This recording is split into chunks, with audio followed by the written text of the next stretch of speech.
are live. The Fantasmagorium is proud to present Simulations, Sentinels, and Saviors, a review and discussion surrounding the world of The Matrix. Released in 2003, the world was ready to jack back into The Matrix, a broadening of the worlds of man and machine alike. It was the highest grossing R-rated film up until that time, surrounded by marketing and merchandising, coupled with a conclusion to a trilogy announced to release but months later. The Matrix Reloaded was ready for the world, but was the world ready for The Matrix Reloaded? I am Scotty R37. Kat enjoys swearing in French.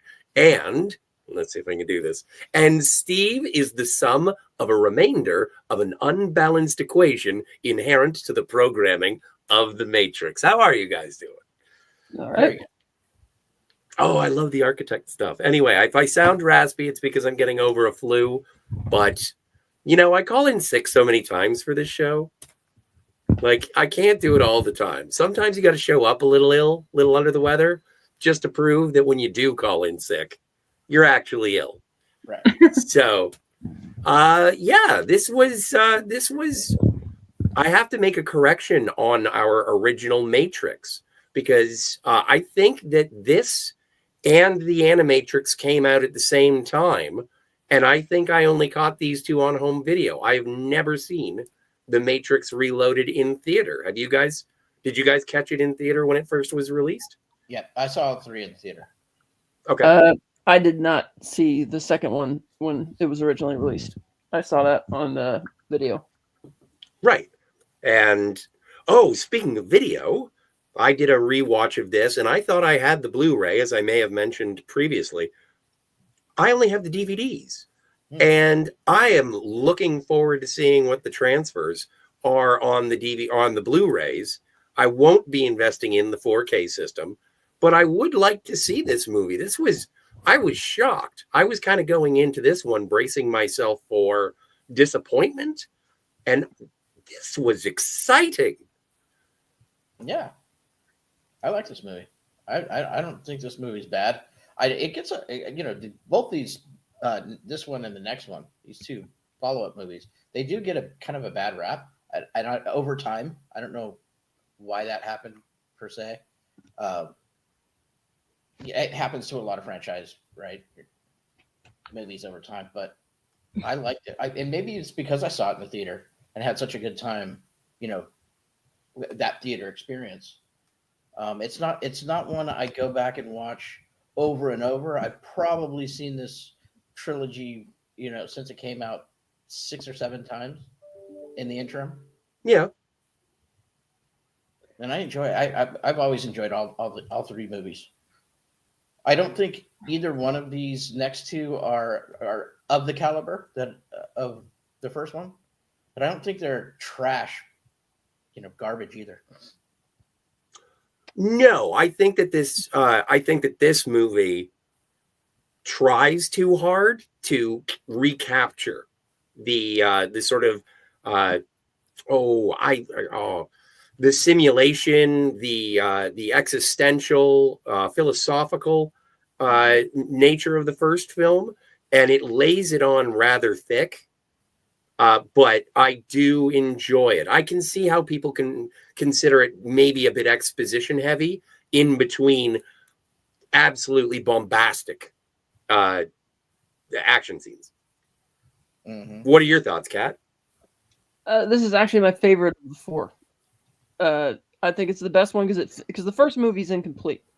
Because 2 reasons. It's like, one, we know that Neo has his powers for a reason, and it's not supernatural because he's grown in a pod like everybody else. Secondly, the Oracle's a computer program, but she's helping the humans. Why? And that's something that Oracle in this movie asks Neo directly to address, which is finishing the story of the first movie. It's like, yeah, that doesn't track that there's a program wanting to help the humans and he randomly has superpowers. It's like, where's the story going here? Which is why I never thought the first movie was a complete movie. You need to get to the next chapter to see where it's going. And this one actually does that by answering all the questions and expanding the philosophy. And I thought it was really helpful that you actually get to see Zion instead of just kind of talking about it. You get to see the society there. I like that they start deconstructing Morpheus as a character when you see other people that don't. Like in the first movie, he seems like, this amazing badass guy. You just want to believe everything that he tells you. In the second one, you're seeing that there are other reasonable perspectives about why they shouldn't necessarily be trusted, which is why when we get to the third film, we see that he's not really relevant when the shit hits the fan, because prophets rarely are when the shit hits the fan. Right. And so I liked this movie for expanding on it. The action's good. Admittedly, a lot of stuff, like I didn't have the chance to finish it, but like there was a lot of extra CG on the freeway scene that didn't seem necessary. Like even when Trinity's just riding between cars, stuff that you see people have done for real a lot, and they did a lot of CG stuff for that, which is odd. And yeah, CG is obviously a bit dated, but the action still kicks ass. Yeah. The Merovingian and that whole sequence is really cool. The Keymaker and that whole concept, I love that. The Architect with all the TV. I mean, I love this movie. I've never Okay. one like the third Me one. too. Me too. I love the reference to the Merovingian goes back to the Merovingian line of kings, Right. And that kind of there's a lot of lore and conspiracy around that, but I love that they kind of bring that in. They hint at kind of some I don't want to go too far down the rabbit hole, but some David Icke kind of conspiracy stuff, which is kind of cool. Well, that tracks with his name because given what he does, he is kind of a conspirator. Which is same thing with the Nebuchadnezzar. Is the name translates as the one who watches over my heir. Yeah, and of course Morpheus is in charge, and he's always on the lookout for the one. So that that tracks there too. Yep. Very interesting. Very interesting. I love the movie. Ernesto El Uno. Yes, sir. How are you doing? I was going to introduce you as being a werewolf, but I didn't know if you're going to be here for the opening. I did enjoy that sort of aspect of the programs. When was your first? Did you get a chance to see this in theaters? When was your first exposure to The Matrix Reloaded? Oh, I was still in school, so I saw all three movies with my closest friends. So it was pretty. I'm not gonna go as far as call it the MCU of its time, but it was one of those movies that everybody had to go see. So when Friday rolled around and we left at 3:00, we all ran towards the nearest movie theater, and we got the first showtime. And it was kind of difficult because even though it was 3:30 or 4:00 by the time we got to the movie theater, because we had our uniform shirts on, they almost would not allow us to enter it because they felt that we needed an escort because we still had our school emblem. So even if it was after 3:00, it's like, where's your teacher or where's your chaperone? I'm just like, school's over. What's wrong with you? But it was R-rated movie, and you were younger. How'd you get in? Oh, we found ways. Trust me. That's what I was asking. We found ways. And our class, at first glance, we kind of looked pretty fully developed. We practically passed as seniors even by that point. So I'm kind of picturing the beginning of South Park, bigger, longer, and uncut, where you're getting a homeless guy, and he's like, "I don't know, this is rated R. Are you sure you should be watching this? Do you want your pint of vodka or what?" well, my balls dropped early, so I was buying all the tickets for everybody. So see, there you go. Superior genetics, I assume. yeah, right. I do want to say hello to the chat, and out of the gate, bombastically, a burly brawl of support. I'm going to drop as many Matrix references as I can before we get to the somber moment of the evening. Old Man Bird says, "You just an unarmed man." Gene Hackman. Well, he should have armed. Oh, you just shot an unarmed man. Yeah. Well, he should have armed himself. Yes. Rest in peace, Gene Hackman. We did lose a legend recently. Not today, but he was discovered today. But yeah. Yeah. Sorry? Discovered yesterday afternoon. Yeah. Oh, okay. Either way, he died about 2 weeks ago. It's a shame. It's a shame that we didn't discover him. And, things are still unfolding, but still a legend. I'm going through and finding all of the holes in my Gene Hackman collection. And I'm going to want to fill them as quickly as possible, except for No Way Out. I don't like that movie. I actually noticed that even though he officially retired 20 years ago, he was still narrating documentaries for like the Marines and stuff as recently as just a couple years ago. Oh, now I want to join the Marines so I can see these. One of my favorite roles of his is one that I haven't heard come up today in my touring around the internet. But it's from The Quick and the Dead. Mm. Yeah, and I have a copy of The Quick and the Dead, and I still haven't seen it. Sam Raimi movie, Great, like all-star Great. cast. And he plays it. He plays it perfectly. And And there the one are. the one I surprisingly didn't get to see mentioned by one of the other internet videos commenting on it today was, the conversation, which is like, that's the big one. And the reason I think that is that it's not widely distributed. I don't know if that's an American Zoetrope thing, but like to get it on physical media is a bit of a scavenger hunt. It's not played on Turner Classic Movies very often. Like in terms of where you can access the conversation, I'm not sure. But that's definitely at the top I have of my seen list. it on, admittedly, I don't know where you can get the physical, but it is regularly available on digital platforms for like purchase or whatever. I don't, but you're right. I don't know why it's not, but you're right. It's not widely available physically, or at least not as widely as it should be. I think it's like Steve. Physical media, and I believe it was Criterion. I believe there is a Criterion for it, but my entire reason to be for the next couple of weeks until someone else dies is going to be finding as many Gene Hackman movies as I can, because like there are some. I Never Sang for My Father, which was apparently his second Academy Award nomination. I've never seen Bonnie and Clyde. Like there's a lot out there, and I know people are going to be like, "Oh, you didn't see it." I prefer to think of it that I'm in for a treat. Right. Yet. Yeah, I haven't seen it yet. Yeah. 5 nominations, 2 wins. Yes. And Old Man Bird says, when Scotty R37 wasn't on Jill's stream last week, everyone was asking about him. Bombadillo! Yeah, no, I was dying. But I got better. So thank you so much for your concern. And also, I can call in sick to Jill's anytime I want. She's understanding. But these taskmasters, no. Slave drivers. Old Man Bird says, who the hell is on Cat's t-shirt today? The Joker. Why so serious? Exactly. Serious. Take it off. It takes more than $20. Lemon Pie says, Scotty causes a minor stir even when he isn't present. Yes, I made people angry. And Old Man Bird says, hey, yes, hail to Lemon Pie. And thank you to Steve and panel. Well, thank you so much, Old Man Bird, for supporting the channel and making it so that I can't call in sick. Daniel's Hot Topics. It's good to see you, Daniel. Hey, guys, how's it going? Yeah, I always wondered why the Oracle was helping the humans. She betrayed the architect and helps the humans. Why?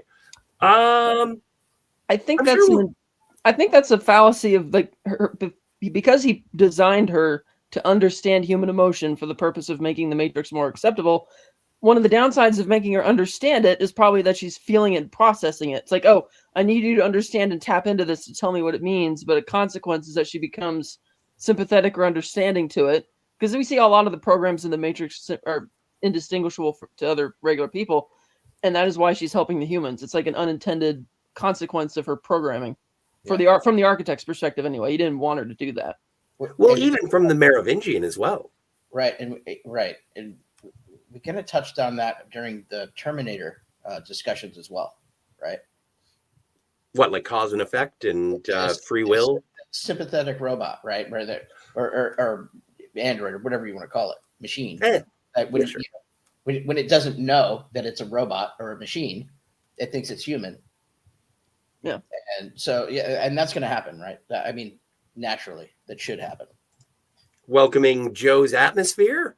That freeway scene is the best thing about this flick. That and the Viri, yeah. The twins. Oh, the twins. I didn't know the Viri twins. I thought the twins. I wish they had come back for Revolutions, but no dice. Yeah. There actually was a version of the script where they were going to be on, like when Neo tries to escape from the train station, he actually gets on the train at one point that comes through, and they fight him on the train, and they're more badass than they were before. But I guess they just decided there's enough action in this movie, we don't need it, so they didn't do it. They didn't even film it. So, but they are really cool. They are. It's like, and the whole idea of that, they're like ghosts, but then you have like werewolves in there that 70 kills with the silver bullets, and I like that they were watching like a vampire movie when that happened, and then you have the implication of some of the other guys are like vampire, so it's like it's the extended implication that in the reality of the Matrix, that folklore is explained by, oh, these are rogue programs that are like, why werewolves are too crazy, they can't exist. Well, it's a rogue program, that's what it is, and things like that. And so it's neat that they don't explicitly spoon feed that to you. You kind of put that together, and I like that. Well, the Oracle does say, like, it's like, oh no, these programs are they do their own thing, and then they are fixed by the Matrix. And Neo's like, well, I'd never heard of them, and it's like, sure you have.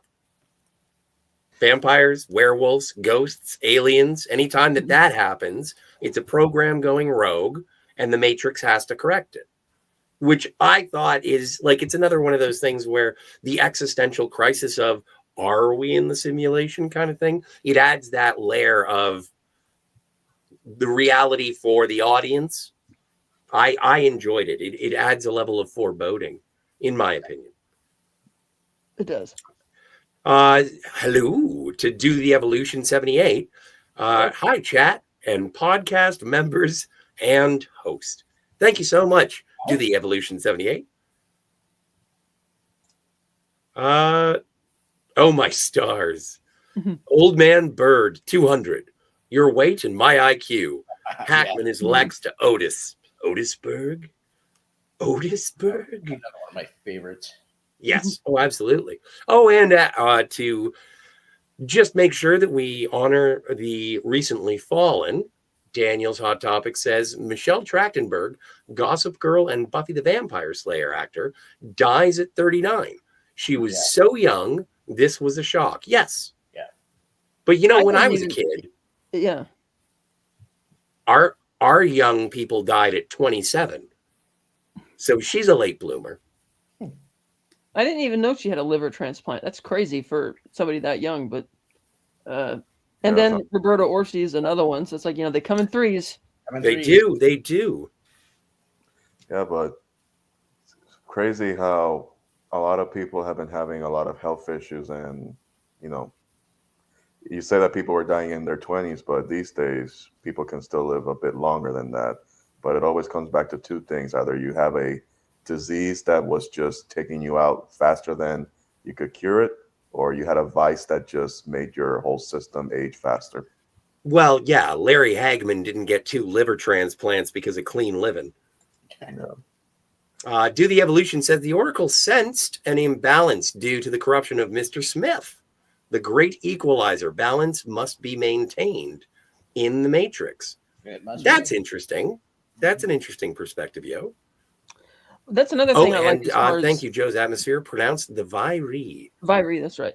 That's another thing I like as far as connective tissue goes, is that Smith isn't just another, we have to fight the agents again because they're going to try and stop us. But the idea that because of the way Neo killed Smith in the first movie, he's now broken free of the programming to be doing his own thing, and he's like in total overdrive now and able to infect him. And it's kind of crazy that it's like, the self-fulfilling prophecy thing where Morpheus is like, this is going to save us. And it's Neo's act of breaking Smith free from the Matrix, which requires eventually the machines to cooperate with the humans to fix the problem and broker the peace, which is like, again, another through line through all 3 movies, which is why I think that you kind of need all 3 films to finish the story rather than just the first one. Yeah, at least that's how I've always seen it. See, sorry. Go ahead. I find that interesting because I never felt like the first one was incomplete, because the first one is very mythic on its own, and you just have to, before we even knew there was going to be a Reloaded, because I remember when I was walking down the hall of the movie theater and we saw that poster where all 3 of them are just standing there with green in the background. It says The Matrix Reloaded, and all of my friends just screamed like cheerleaders when we saw it. So we had no idea, because we weren't plugged in to film news at the time. Neither was I. So at the time, it's just like, oh my God, there's going to be another Matrix. We thought we'd never see a sequel. So we held the first one as very mythic, and we just made it up as we went along. It's like, I wonder how this all started. Like, yeah, they tell you, but how? And then when the Animatrix was coming out, then we started, getting into the nerdy side of of film debates and all that. Well, it's interesting that the rise of the internet and movie news and things like Ain't It Cool News were sort of, this was when they really exploded, and it coincided with a movie about computers and the internet. Yeah. Sure. Like, it's a great parallel. Mm-hmm. Old news, man. God damn. Where'd that go? I know, man. We're old, yo. Like, I think only if you allow it. Like the old Adam 12 cut on one of the radios that the cops is using in the movie. Well, and yeah, but I've never seen Adam 12. Like, I knew the reference because I was aware of Adam 12, but I didn't know the show. Yeah. But no, I thought I at the time, like, again, I think that this came out because of the merchandising of it.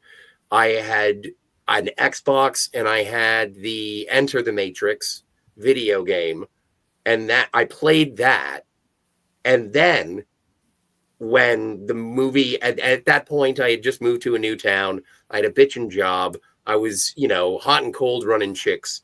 And so I didn't go to the movie theater because I was working at like an indie movie theater. So I would see like more art house films. And so people were turning up their noses to this. And then it wasn't until a little bit later, and I was like, you guys are snobs. I'm going to go watch The Matrix.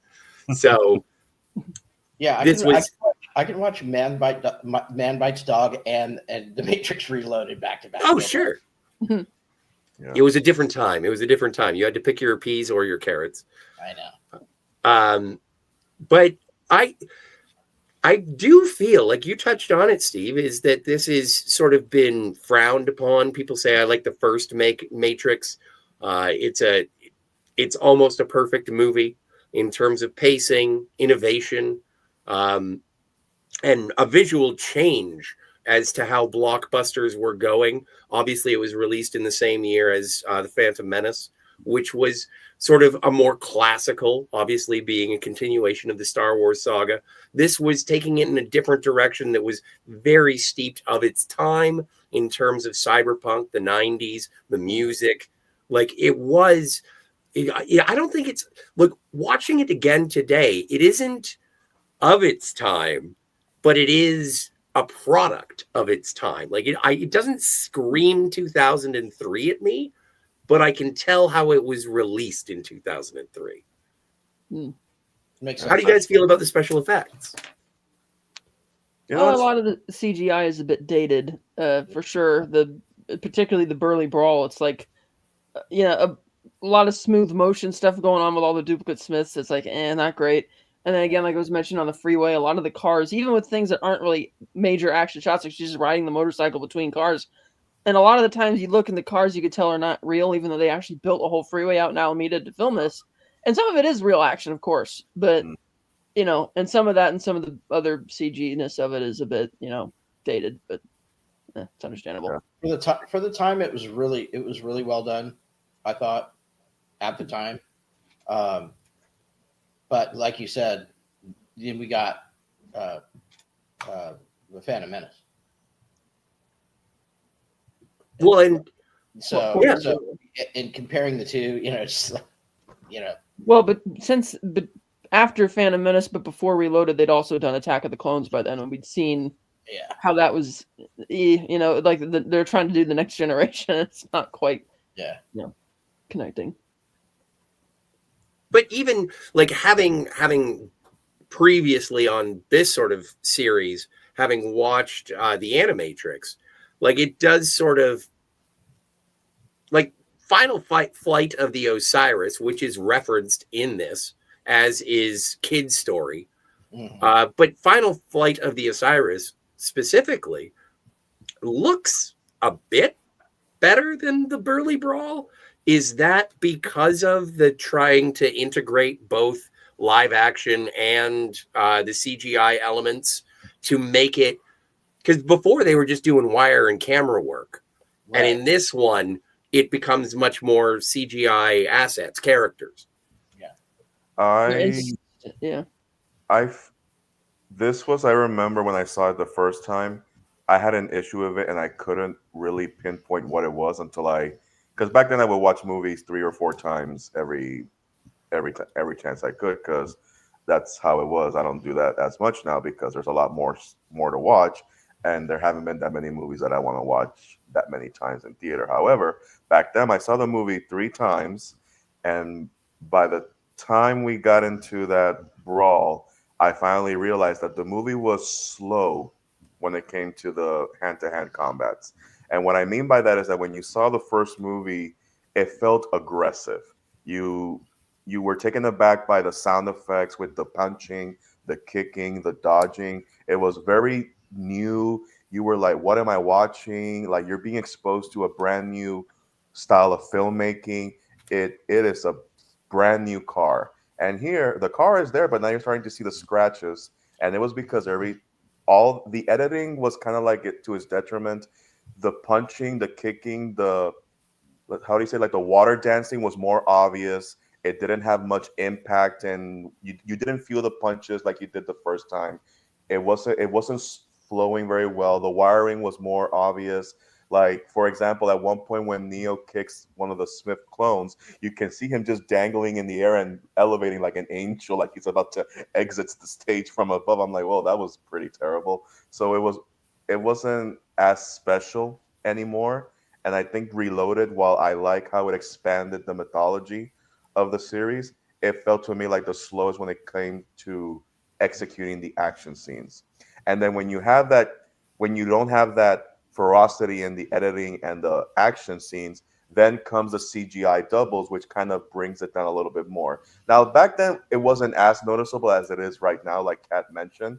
And back then, I was comparing every movie to Jurassic Park, because at least Jurassic Park, when it was switching between the animatronics and the CGI, it was almost seamless, and you had to remind yourself, oh wait, this is the computer one, not the animatronic. And here, it's like you're starting with the CGI, and then you're going to the animatronic, and it's not looking too good. Yeah, I think with Final Flight of the Osiris, because it was all that like cutscene video game CGI, it looks better and it flows better because it's not intercut with live action.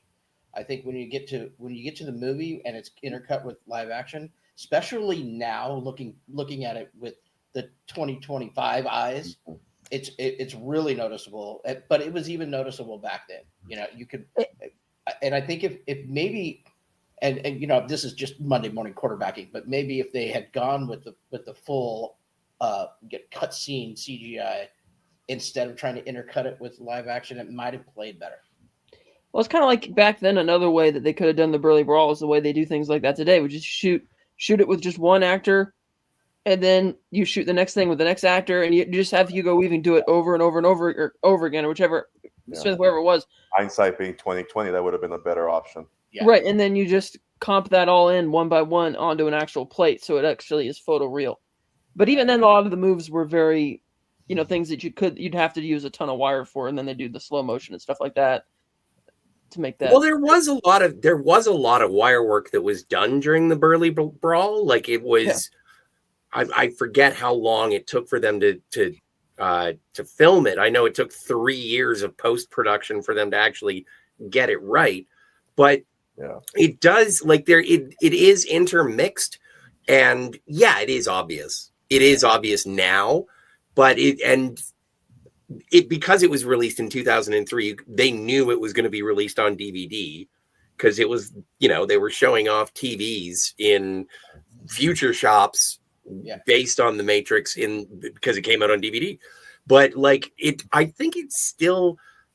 Well, look, they were pushing the boundaries of what could be done back then. Yes. Too. So, I'm definitely not talking shit. I'm just saying that. No. I think like, just to your question, I think that intermix, in hindsight, is really why you notice the differences, and if they would have went one way or the other, it would be less so. And you can tell that they were given the opportunity to show off what they can do now when they got that blank check, and they were really showing off. Yeah. Like, you can tell, and I don't know if you're going to get to the Scott, but you can tell that they were allowing the aesthetic of this world now go beyond what we had seen the first time. You see more characters, more more people inside the Matrix showing off their style of clothing, how they express themselves. Like, not too eye-popping, but each one has their own personality just based on how they dress. I don't know if it's because that's the department who's telling them how they want each character to be dressed, or if each actor had their own choice of how they wanted their character to look. Kind of like the Fast and the Furious, you get to pick your own car, and that car is going to be your car for the franchise. I wonder if in the Matrix they were allowed to pick their own design when they were in the Matrix. Yeah, well, and I do think that it's an upgrade of budget as well in terms of the costuming and how they look, because they were stylish and put together like, cyberpunk warriors in the first one. In the second one, they're all sort of adhering to almost a monk-like status of walking through the Matrix, which, I don't know, took a little bit of the edge off of it. Yeah, and I like how in this well, one, I just before you go, Ernesto, before you continue, Old Man Bird will not keep his wallet shut. So I do want to thank him. Old Man Bird for another 1999 super chat says, liked it, didn't understand it, and I wish I had the French swears. But merde, on pied, on du pas j'accuse, tabernacle. But thank you again, Old Man Bird. You're making it so that we have to come back next week. Yeah, you know what I noticed, because the movie's playing in the background and we're in the third act right now. But I noticed that in this movie, more than the first one, they really played around with the cinematography and the lighting when it came to when they were wearing the sunglasses. Most of the time, when they wanted to just focus on what their character is saying, you don't see their eyes, their brows move, but you don't really see, the key to the soul. You don't see the eyes. But when they really wanted someone to react to something, like, say, for example, Trinity having to watch Neo kiss the wife in the bathroom, her eyes are right there. You can see her reaction through the ceiling light. That's like, we want to see her reaction. Just that, like, I want to shoot her right now. You can just see it right in her eyes. But other times, it's pick and choose. Okay, we're going to show your eyes here because we really want you to show your emotion. The same way when Agent Smith is meeting Neo again for the first time, the second time, you can see Mr. Smith's eyes more often. You can see that your gears are twisting. Your mind is going places, and he's having the time of his life. You can tell they had fun saying their lines, especially Hugo Weaving. And that's what they all make Keanu Reeves stand out better, because he's not saying much. He's just listening to what they're saying. So I'm like, oh yeah, you are perfect casting, because everyone just does the work for you. But he looks cool doing it at the same time, just standing there. Well, it's interesting that you bring that up, just because I know a lot of people. Well, it's a meme at this point. Is in the first one when he sees Morpheus jump across the rooftops, and he's like, "Whoa!" And it's like, yeah, that Keanu Reeves, what an actor. But the thing is that he is sort of drawing it all in. Yeah. And it becomes very apparent when he is standing in the office of the architect, where he's not being reactionary. He's actually thinking about it and processing it. And even the architect himself says, your predecessors, it took them longer than this. And so I do like that, being the sixth one, it's like, no, he has evolved, or at least the idea of that particular exponent, or what was the word? I know I had it in my intro. Remainder is like, he is a superior remainder, and it's so dense. Like, there's so much going on in terms of the exposition as to how it goes from 1 to 2 to 3 to 4. But then in the middle of it all, while you're digesting it, your pulse is racing and your eyes are wide because of these incredible action scenes, because that is part of the way that the original Matrix sort of made a name for itself. Mm-hmm. And by the way, glad we all agree. Trinity looks great in leather, especially in this movie. Yes. Who's that? Trinity. She looks fantastic in leather, especially in this movie. And speaking of great action, I think the hallway fight with all the Smiths looks a lot better than the Burly Brawl. That looks really good. I'm actually watching that scene right now. Yeah. Well, and yeah, like in terms of, I know that it was all sort of revolving around the Burly Brawl, but it's probably my least favorite action sequence in the movie. Yeah. Like I even prefer the atrium when they're all doing wire work around the double staircase. Everyone's grabbing the that's a melee great one, weapons. yeah. That's amazing. That is Yeah. so good. And I'm surprised it took this long for Smith to pull out the guns. It's like, all right, I'm tired of fighting. Let me shoot you. That's because he prefers to assimilate everybody. I know, but Yeah. it's just like it took now for him to pull out the guns. He's okay. I'm all right. Let's. Because one thing I kept laughing while watching the movie again with fresh new eyes, it's like, man, I feel like almost every single character is a walking cheat code right now in the Matrix. It's not just Neo. Everybody is a walking cheat code now, especially the Keymaker. That's interesting. Yeah, because I was just thinking I really like the fact that in the sixth Matrix, which we were watching, the Keymaker is imprisoned by the Merovingian, who I always considered, and maybe they say this, and I'm just not remembering it correctly, was like I always thought of the Merovingian as a former one, or a potential one. So I always liked the Keymaker part of this movie. It's great. And the fact that that he's basically the one that opens this, the source for the one. Well, he refers to all of Neo's predecessors as well, so he's been around for all the reasons of the Matrix. Yeah. At least your predecessors were far more easier to work with.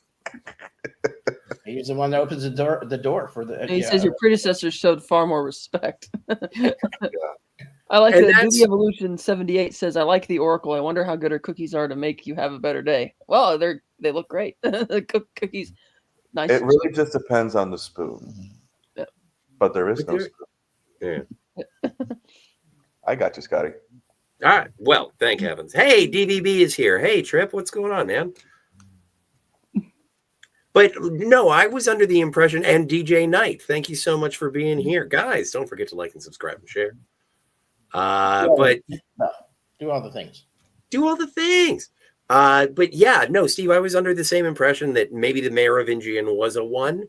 But as you mentioned, Kat, because he does reference the predecessors, I just figured he was one of the original programs around in the first Matrix and not necessarily the one.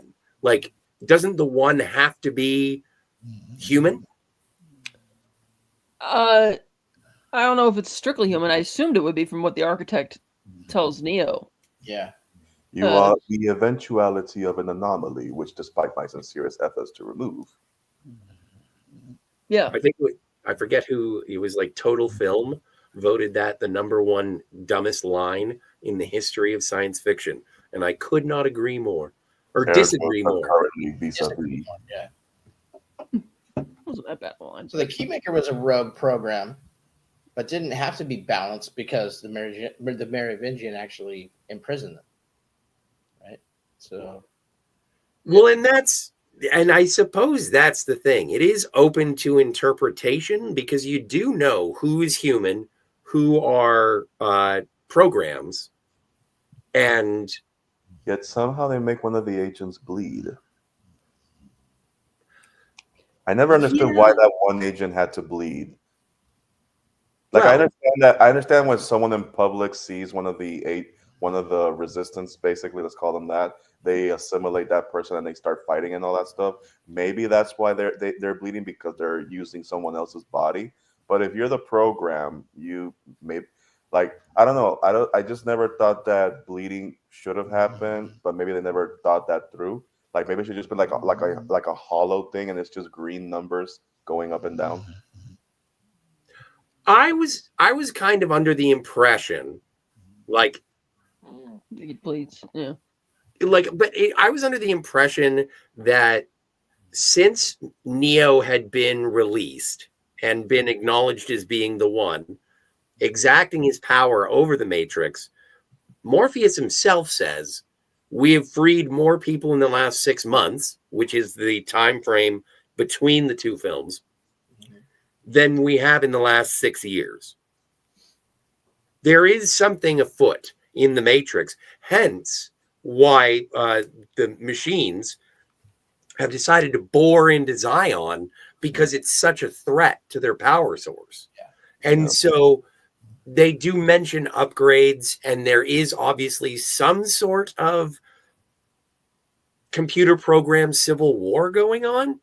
Yeah. Like the ones who are still within the Matrix, but they're still dealing with programs that are not adhering to the Matrix. It adds so many questions that are not going to be answered until Revolutions. Yeah. It's the free will. Get you And what happens when you give computer programs free will? Which is what the Oracle was doing in the first place, trying to research the psychology of humans. Well, the Merovingian is an example of that too. He restricts the Keymaker, one, to make his shortcuts more handy, but also because he doesn't want the one getting hold of it. Because if you reboot the Matrix, he loses everything that he has and has to start over again. Right. But it's not it. The Merovingian doesn't believe in free will. Right. No one believes in free will except for the human actors. And I mean that in terms of people who are acting in this war, because the programs only believe in cause and effect. The architect, Smith, the Merovingian, whenever you talk about it, it's like this happens, then this happens. It's inevitable. But it is, and again, this is explored more in Revolutions, but it is that curiosity of humanity is their ability to choose, even if it isn't the logical choice. But he also surrounds himself with programs that were marked for deletion and only haven't been because they're expressing a will to not be deleted. Or they're willing to be subjugated by the Merovingian. But he's still doing something that he's not supposed to be doing. The Keymaker escaped. The Keymaker was rescued. Actually, wait, the free will and the choice is Persephone. When Persephone says, Persephone, she, that is the greatest choice, right? Well, and that is the greatest representation of maybe the Merovingian was an original one, is because she says to Neo, he was so much better when we first got here. He was more like you. Mm-hmm. And that's why she wants that feeling. That's why she wants to kiss. It's just a kiss. Mm-hmm. And it's very specific when she's like, well, what men always want, power. And I'm just like, for a program, he's acting very human. Mm-hmm. And the way that he's granting wishes for people, because we find that the man that Neo first seeing being walked out of the restaurant, we will see again in the train station, the next one. And they have a whole conversation there about what that was all about, which is another interesting kind of thing. Because again, the Merovingian as a program creates all these shortcuts like you do for keyboard shortcuts and stuff like that. So there's a purpose to it.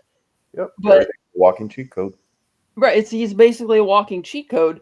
Yep. But again, he's deciding to subjugate programs marked for deletion. But it's like the fact that they're not allowing themselves to be deleted means they're expressing a free will to go and join a rogue program. Yeah. So that's the thing he doesn't seem to be putting together either.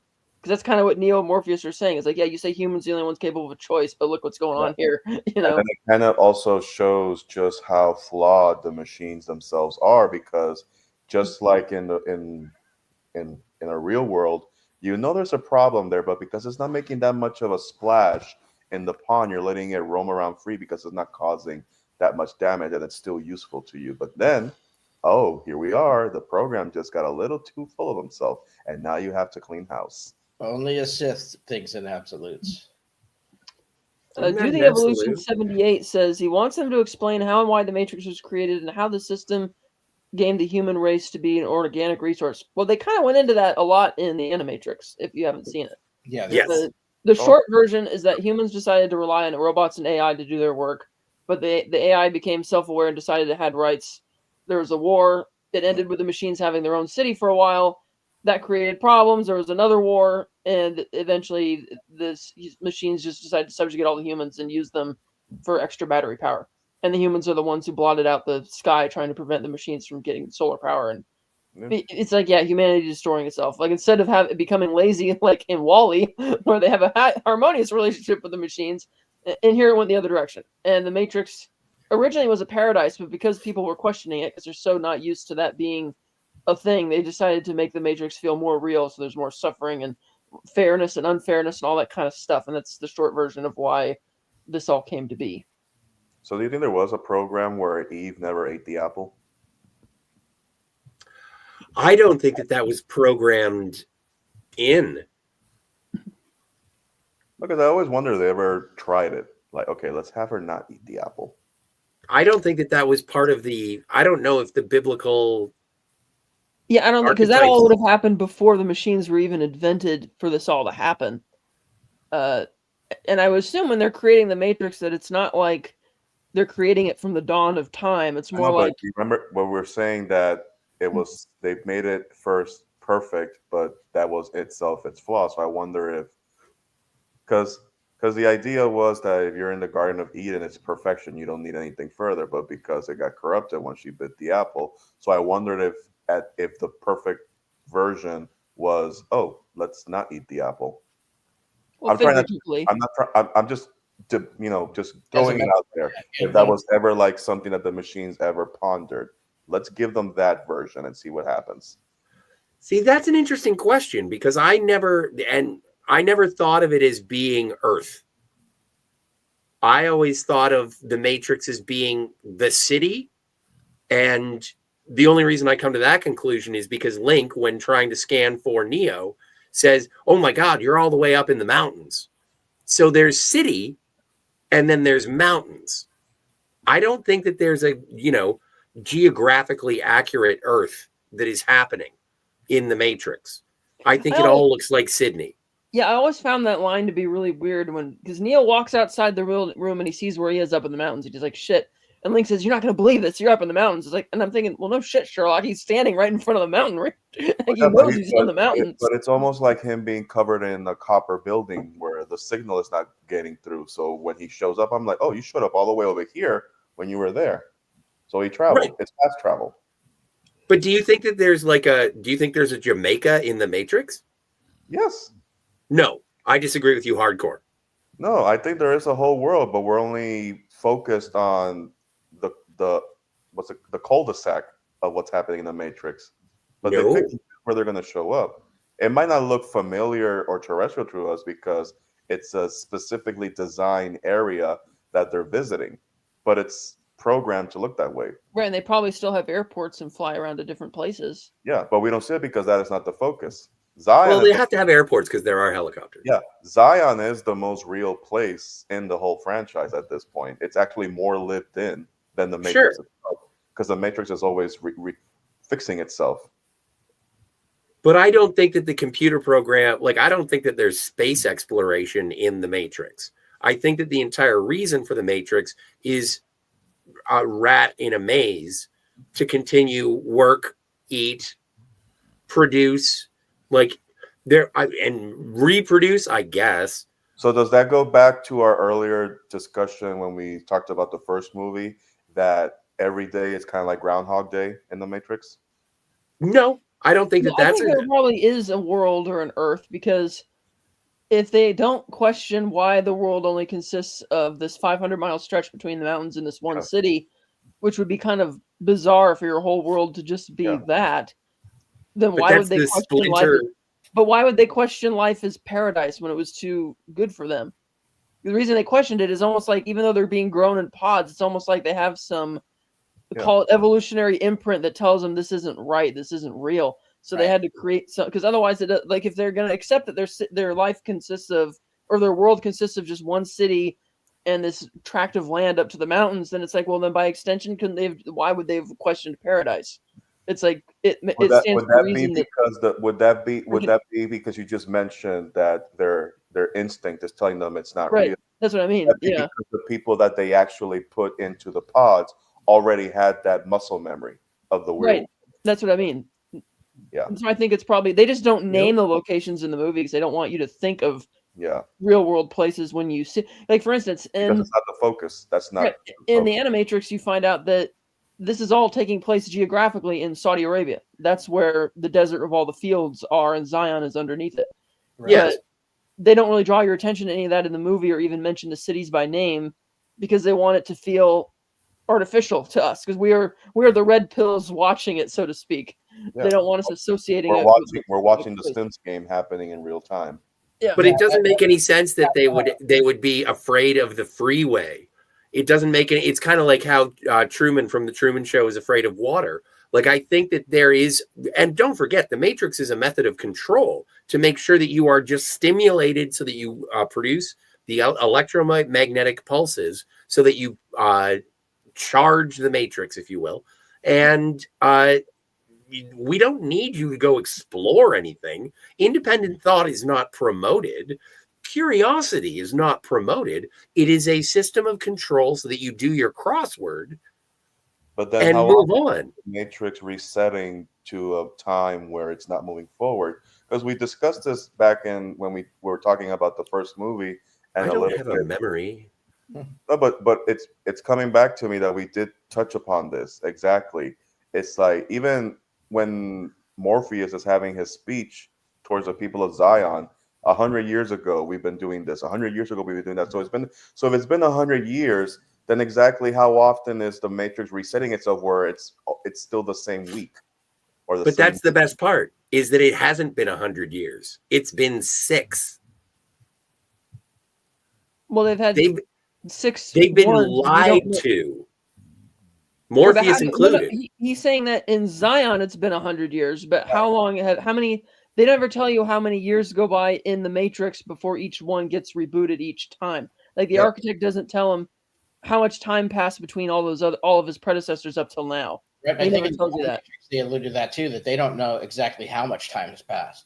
They say that in the first movie, yeah. Yeah. And even Anthony Zerb, speaking of the cast, Anthony Zerb says, I was asleep for the first 11 years of my life, and then I don't want to sleep while I'm here.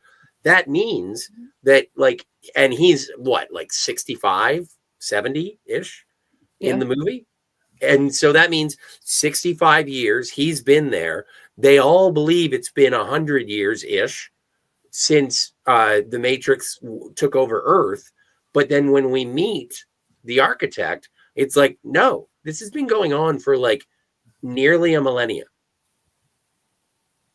Well, we don't know who. They never really told us who started Zion, though. Right.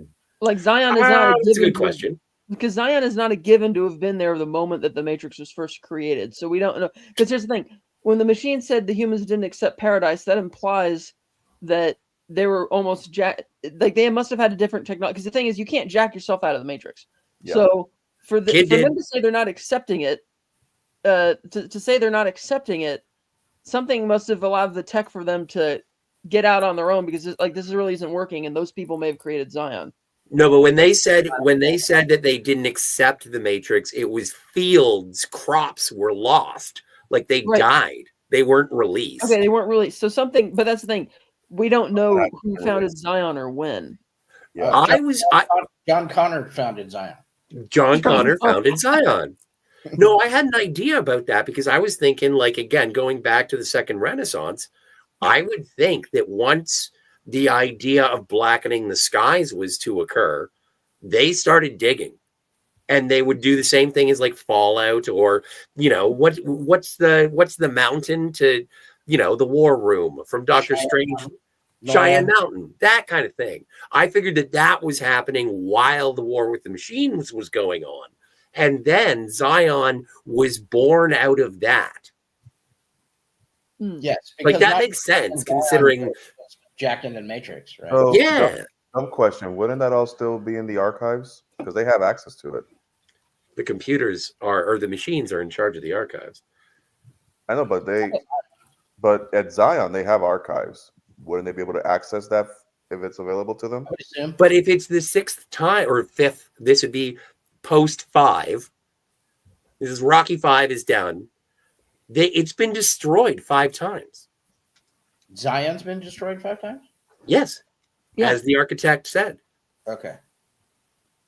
So that's again, that maybe goes back to what Anthony Zerb's character is referring to. Maybe this Zion is the one he's been living in since he was 11 years old, but not necessarily the previous ones. But anyway, to your point, when you mentioned Kid, Joe's Atmosphere says best thing in the Animatrix was how Neo helped young Kid, who ultimately opens the gate at the dock and Revolutions use a skateboarder in the Matrix. See, I can't wait. Joe's Atmosphere. I can't wait to get to Revolutions. I love Revolutions with the giant robots and all that shit. Let's see what else we got Kid here. was one of my favorite vignettes. You know what? Well, and also, I'm sorry. No, I again, because our benefactor has said that I liked it. I didn't understand it. Insert random curse words here for emphasis. Yes, this is part of the beauty of the Matrix, as far as I'm concerned. Is I don't know. None of us are correct. Speaking of not understanding it, Doe the Evolution says, I am the terror that flaps in the night. I am the stain in your toilet bowl that won't go away. I am Darkwing Duck, which is perfectly relevant in some ways to the Matrix. Because in the spirit of Eugene saying, we don't know what's going on. You know what? One of these days, I'm going to go to a Comic-Con and Sherlock Holmes is going to be there. And by Sherlock Holmes, I mean Benedict Cucumbers on my salad Cumberbatch. And I am going to ask him to read that line in his best Smaug voice. Delightful. But yeah, like the way the movie is written, I remember when it came out, we just accepted the terms of the agreement when it came out. Mm-hmm. And I remember after the movie came out, we were just debating it to the ground of what was happening here. And even now, rewatching it as we're debating it here and rewatching it, I'm just like, you know, I had an idea that that's what the architect mentioned, but now that we're framing it this way, now it's adding another layer that I wasn't thinking about. Because I remember the architect, even now, the scene is paused, but he does mention that you're the 6th time whether we tried this or the 7th time we destroyed it. But I always wondered if, wait, did you destroy it in person or within the program? Because, goddamn, Zion has been standing tall for that long time. I'm surprised it took you this long to burrow through. DVB says this is the kind of quality content I subscribe. Thank you, Trent. Like if you destroyed it 6 times, where's the shortcut? You should have a shortcut by now. I'm just saying. Do the Evolution says the no spoon comment was used in the movie Dog Soldier, a great film. Oh, you have to write that down. I've never seen Dog Soldier. But he also says that he thinks the anomaly is how Neo doesn't comply with the core directives of the Matrix. Developing abilities when not in the Matrix shows telekinesis as a form of evolution. Yeah. I always wonder when he said he's doing his Superman thing, was that just like a blatant reference because it's a Warner Brothers movie, or because before he woke up, his last memory was of a Superman? Because for Link, that would be a very deep cut within his own lore of making a Superman reference. Like, does everybody else in Zion view that as a pop culture reference before they were unplugged, or is that a mythic memory for them? That's a good question. It's interesting because, as you mentioned, when Persephone shoots the henchmen from the older matrices, they're watching Brides of Dracula from 1960. And apparently there is a reference to The Prisoner with Patrick McGoohan in the first one. There are references to pop culture in the Matrix, but they aren't brought in there for levity. They're almost like cultural touchstones. It's kind of like how Mouse is tasty wheat for me, the same as tasty wheat for you. Yeah. And I think that is just something so that there is a commonality. And even earlier, I forget who said it, and they were saying, someone in the chat was referencing Star Wars. Like, Star Wars for sure exists in the Matrix, just so that everyone knows what Star Wars is, so they can all go down to watch the latest Star War.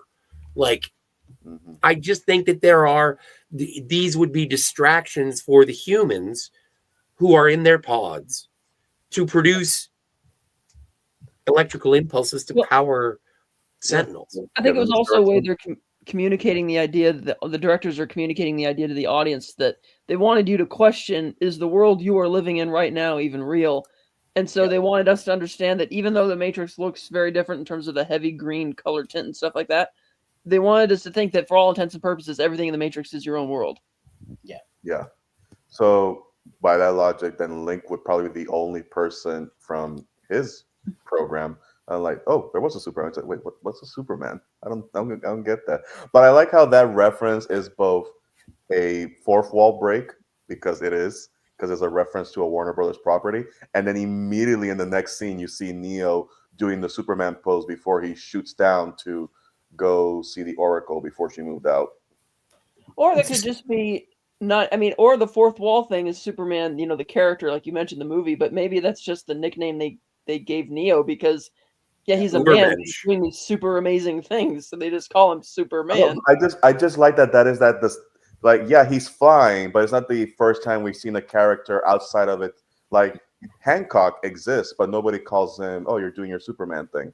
No, but it's interesting, and I appreciate both perspectives because, again, to question whether or not we are living in a reality or we are subjects to the references that are around us, Superman is not Superman existed before 1935. Mm-hmm. Yeah. Well, and so the concept of Superman, and then the idea of what a Superman can be, and everyone, and obviously when we see the Nebuchadnezzar come back to Zion, everyone treats him like Jesus, who is Superman, because if we know Zack Snyder, he loves his Jesus references when it comes to Superman. And so it does go back. And again, it goes back to that biblical idea. And maybe, and I don't know, but maybe the question is Superman a Warner Brother trademark, or does it predate that idea? Which I think is what the entire philosophy behind the Matrix movie is that are these cultural touchstones just systems of power to make you have a level playing field so you know what you're talking about? Well, Nietzsche had coined the idea of the Superman long before then, and he used those terms or that word. So that's another. But would it be Superman all in one word or hyphenated? Superman has never been hypermade. Well, it's Ubermensch. I'm just saying, yeah, your Superman, the character is one word, but in the real sense, a Superman is hyphenated or separated. Right, but when they say it in the movie, we never see them write it, so we can assume that it goes either way. Yeah. I just like that it's not very specific. At that time, I didn't really think too deep to it because, it's a Warner Bros. Property, and he's flying around and he's doing the pose. So that's just like a nice wink and a nod. Yeah. But now, because we're diving into the purpose of the program, I'm just like, I wonder if that was just a flimsy reference to a property, or if we're just going into a different rabbit hole here. No, I think it was an overarching umbrella of philosophical ideas, as opposed to calling facial tissues Kleenex. Again, it's like calling Tasty Wheat Tasty Wheat. Is Tasty Wheat the same for you and the other? And I think that pop culture reference exists in the Matrix. I disagree, DVB. It looked fun. He says Zion didn't look like a fun place I agree, because it's like the Matrix, there's so many more options available to you. Whereas Zion, this might seem kind of weird, but the first thing I picked up on while watching this movie again today is when Neo wakes up from the dream in the beginning, the pillow and the bed that he's sleeping on is actually patterned, and the fabric is really neat. Whereas everything else that they wear is really drab and plain and doesn't really have much art to it. And I thought, that's kind of interesting. Where did they get the material for the bed? But I mean, they have their art comes in like beads and certain jewelry, but all their clothing except for the council is very, very drab. And so I thought that level of meticulousness for just the bed sheet was kind of surprising. Well, I mean, you can dress like a slob, but you actually give a shit about how you live. And I think with Zion, to your point, DVB, we saw in the previous film that Cypher obviously didn't like living there and wanted to go back to the Matrix. Then here's the thing: he was a shit dancer. Right, and here's the thing: even if they succeed in getting rid of the machines and liberating everybody, the world is still a real shit place because of everything that's been done to it. It's like it's going to take millennia's worth of generations to get back to anything. Yeah, habitual. but at least in this movie, when you hear that speech from Morpheus, and then it kicks off what I like to call, this is where I make my reference to that Antonio Banderas dance movie. You remember that one? Shall Where he's we a dance dance? teacher. Oh, yeah. What is it called? Yeah, I think it came out in 2006, 2007. I think it was oh my god, why am I blanking on it? But basically he's a Desperado? no, he's a dance teacher, and he's pretty much teaching kids in the ghetto how to dance, and they go into a dancing competition, and Oh, they never mind. That's basically, not what I was thinking. yeah. Jessica Alba's Honey? The point I'm trying to make is that there is a Steve line gets it. there is a line in that movie where he's trying to, how do I get these kids to pay attention to what I'm doing? Oh, well, why don't you get this couple to show you how to dance? Because it's basically sex on hardwood, and you're going to get their attention. So when we get to that scene in Zion and everybody starts dancing, I like that. I like that whole aesthetic because the whole concept of freedom and you're being free, that Yes. is the most free mankind has ever been. They Yeah. are being themselves. They're probably, I'm pretty sure, because I've never seen the commentary for this, but I'm pretty sure at some point they had to tell the people in the background, just do whatever comes naturally to you. Don't worry about how you look. Don't think about, just dance to your own music, and we'll worry about it in post. And whatever they did in post with the editing just makes it look like the greatest place to be in time, at least for right there for mankind. Okay, first things first. I am far too white to participate in that kind of gyration. Second thing, I absolutely agree with you. Like in terms of, like, I was watching that. There was a lot of criticism that I heard at the time in terms of that sequence, saying it was either gratuitous or boring or overblown, for lack of a better term, and it was unnecessary. And my idea watching it today and the last couple times I've watched it, because I watch it and it is gratuitous. It is very sensual. It is sweaty. It is a giant rave orgy. Yeah. And it is the entire reason. And I think that it's also something that is needed to be introduced at the beginning of this movie. Mm-hmm. Because the first movie, it's like, we have to save humanity. We have to save humanity. And then at the beginning of this movie, they tell you why. Is because the machines will never understand this. Right. They don't get it. So let them be confused by our sexy bebops, and we're going to do whatever we want. And I know that there is, I don't think it's gratuitous. I know you see a couple of sheer tops with nipples through them. I didn't see any dick. But I'm just saying, like, there was enough in there that it was just like, okay, this is the sensuality, and the reason that humanity should exist is because of this frivolous, organic, it's the smell. I never had a problem with it. And in this scene, it really just shows. You're a DJ, though, yo. Well, yeah, right. I mean, I've played many of those sensual but it type just shows that movies. this is mankind at its most free. They are not beholden to, they are not worried about how they look. They are not worried about repercussions for the, causality. They're not worried about that. They are just living in the moment, and that is what they're trying to preserve. Yes, it's getting sensual. Yes, it's probably going to lead to an orgy down the road when we cut to the next scene. But in that moment, that is what they're fighting for, the freedom to just be alive and human. Yes. It also didn't seem like that long of a scene from the way people talked about it upon original release. I came twice. Fun fact, that is the first track on my gym playlist when I go to the gym. That is the first song that plays when I do the shuffle on the iPod. So Oh, really? It's the best warm up to the exercise, basically. Like you're getting the blood pumping and everything, just like in the movie. And I like how I always found it adorable that they needed everybody to be on the dance floor so that Neo and Trinity can find alone time. I'm just like, really? You're having a tough time finding alone time? Are you sure about that? I don't buy that. No, but I really appreciated that, because it was like, everybody's going to be there. Everybody's going to be there. And then Neo looks at Trinity and says, everybody's here. And she's like, yeah, We don't have to fuck all of them. Why don't we just fuck each other? Yeah, the Nebuchadnezzar has been pretty constrained. Let's go find something with more room. But I liked that. Like, this is something that I've been saying to many a podcast, many a conversation, is that I love seeing people do their jobs. And when you're on the Nebuchadnezzar, this is probably why Cypher got so pissed off, is that he, like, couldn't get laid.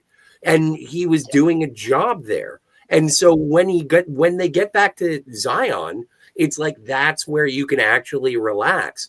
Neo and Trinity, they could have an intimate kiss from now and then, but they couldn't get freaky. Well, That's why it was almost like this time it struck me, and it was like, I'm sure Trinity had sex outside of the Matrix before. I'm sure she had, but I kind of got the impression that this was the first time Neo had sex outside of the Matrix. Yeah. But in Cypher's defense, though, that steak looked delicious. Oh, it was absolutely. Did you see the girl in the red dress? I think that was probably his first orgasm. That steak.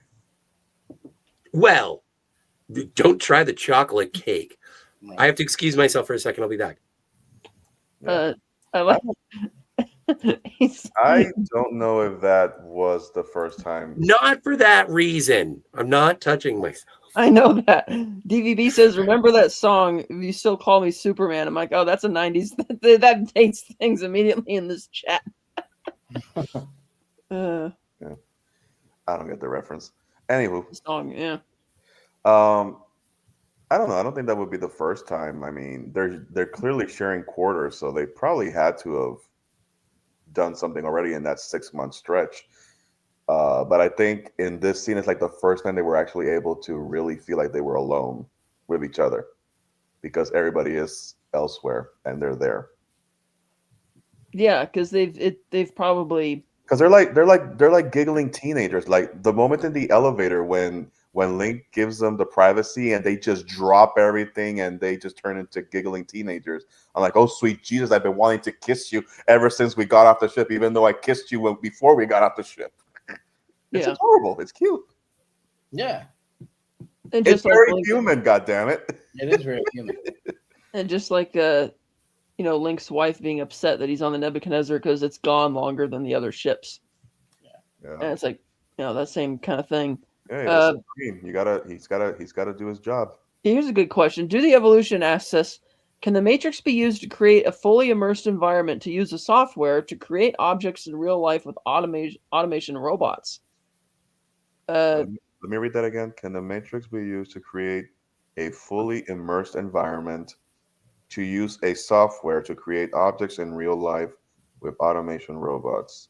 So do you mean like the humans in the Matrix not realizing they're in the Matrix, creating their own software that can create like AI for robots, like them creating another Matrix within the Matrix type of thing? Is that what you're talking about? Do the Evolution? Or is the closest reference the scene from Andor where they're building the parts for the Death Star and not realizing that's what they're doing? Right. That's possible. Because we do see when the Nebuchadnezzar is entering Zion to dock, they actually have to enter the Matrix to help guide them in. So they are typically using a controlled environment software to help the people outside. But I do feel like I am understanding what you said earlier, Kat. It's like a matrix within the matrix to help the matrix create the matrix. Yeah. Grease those wheels, goddammit. Right. Well, that was an interesting shot too. When you see the first movie, you see the Matrix. The humans use their own version of the Matrix, right? For training purposes. Yeah. So there's a Matrix within the Matrix, but are they using that software or building software? So when they're using their own software, is that the equivalent of they're not connected to the Wi-Fi? I would assume like a Faraday cage. Yeah, they're not connected to Wi-Fi, but the moment they actually have to enter, they connect to the Wi-Fi. Yeah. One thing I never understood, and maybe I just need to look for it because I just never bothered, but I always never wanted to answer it. What is the point of the Nebuchadnezzar's electricity surrounding it?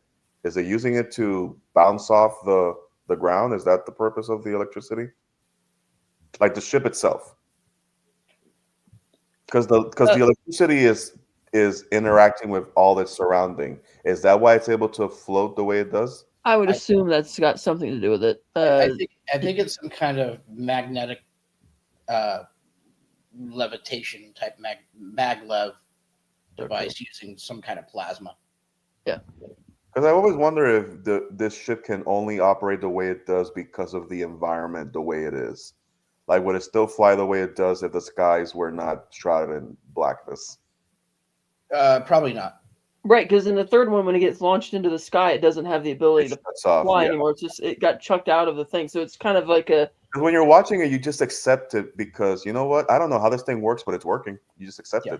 It's kind of like in Star Wars, where the excuse is like, "Oh, it's repulsor lifts," is the fake technology they call it that it has to hover off. That's why hover bikes don't go too high unless you have a booster to jink it up, because it's like it has to have almost like some magnetic friction with the ground to cause it to do that. Whereas in the Matrix, or in the real world in the movies in the Matrix, those spinning discs or whatever of electricity are like creating some type of electrical sound, like infrasound or something that's allowing it to bounce off and pseudo allowing it to float around the way that it does. Yeah, I love these debates. Another thing I think that people really lashed out against and hated in this movie was they thought it was too subversive of their expectation when the architect revealed that Neo is not. I mean, it's not that he's super special or just some savior here to save everybody, like Morpheus said in the Matrix. It's like, no, you were created to help me reboot the Matrix, or like a PC when you have to defrag the computer. Yeah. And when Neo even tells Morpheus this point blank at the end of the movie, Morpheus is like, I don't believe that. I'm like, but you believe anything, you believe in Neo and have so much faith in him. But when Neo goes inside the Matrix and comes back and tells you, this is what I found out. And he's like, well, I don't believe that simply because it clashes with his own fundamentalist beliefs.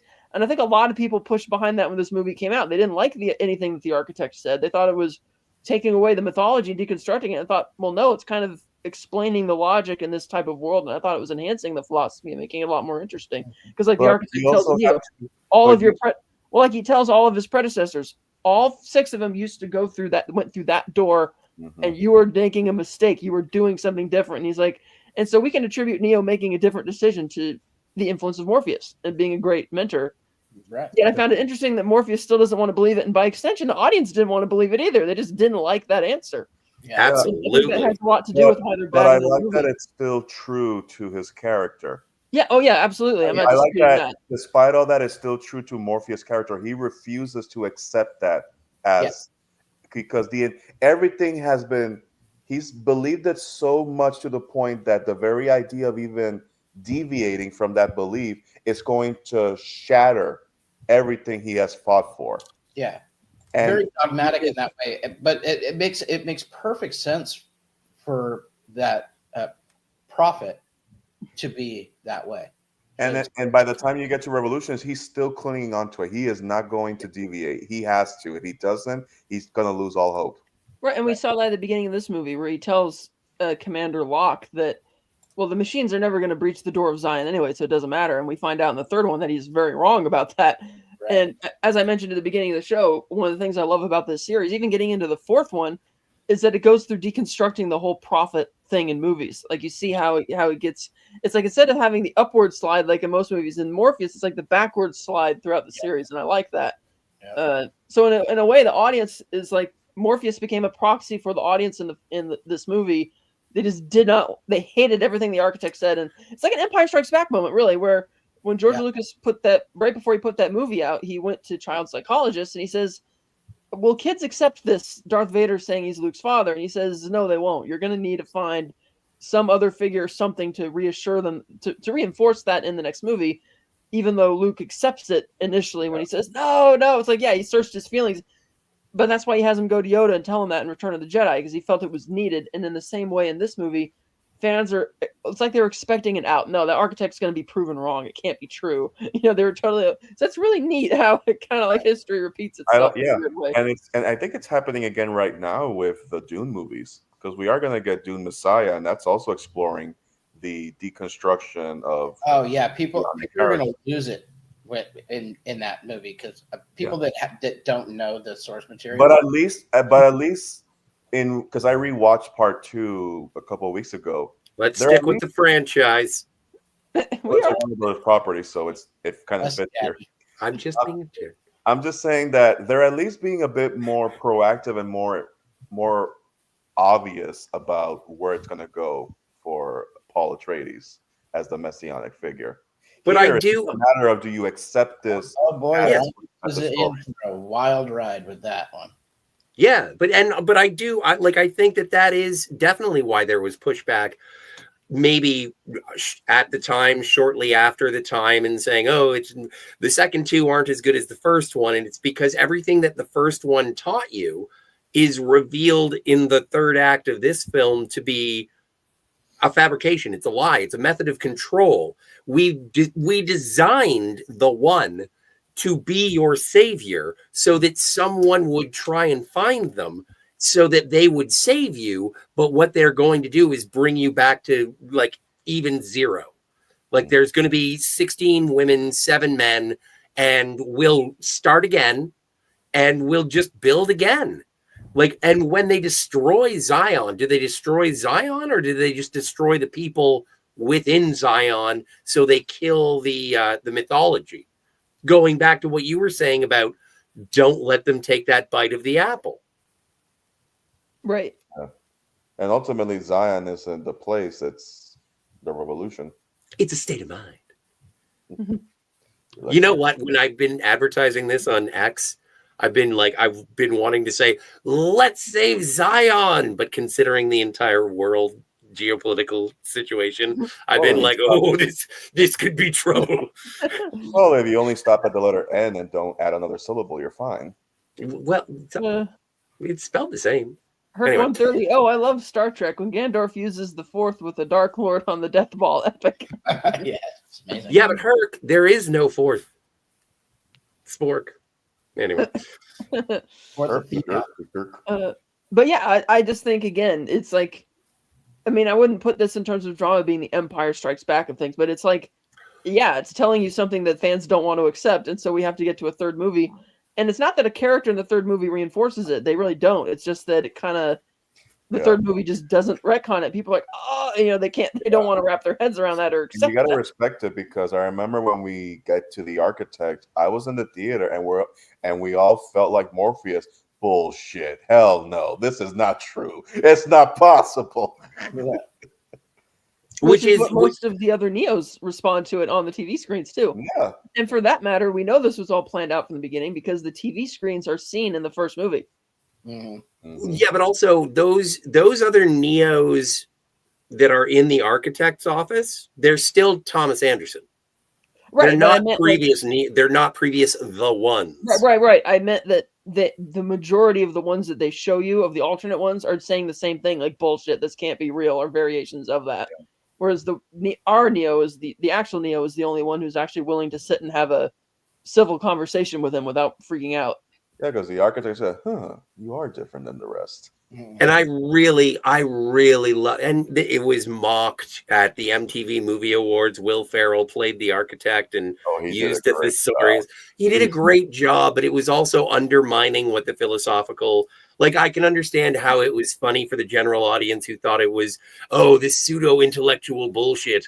And then, but like, if you listen to what he says, and it makes sense, and if you pay attention to what everybody else has been saying throughout the movie, Morpheus included, is like, no, this is the way it has to play out.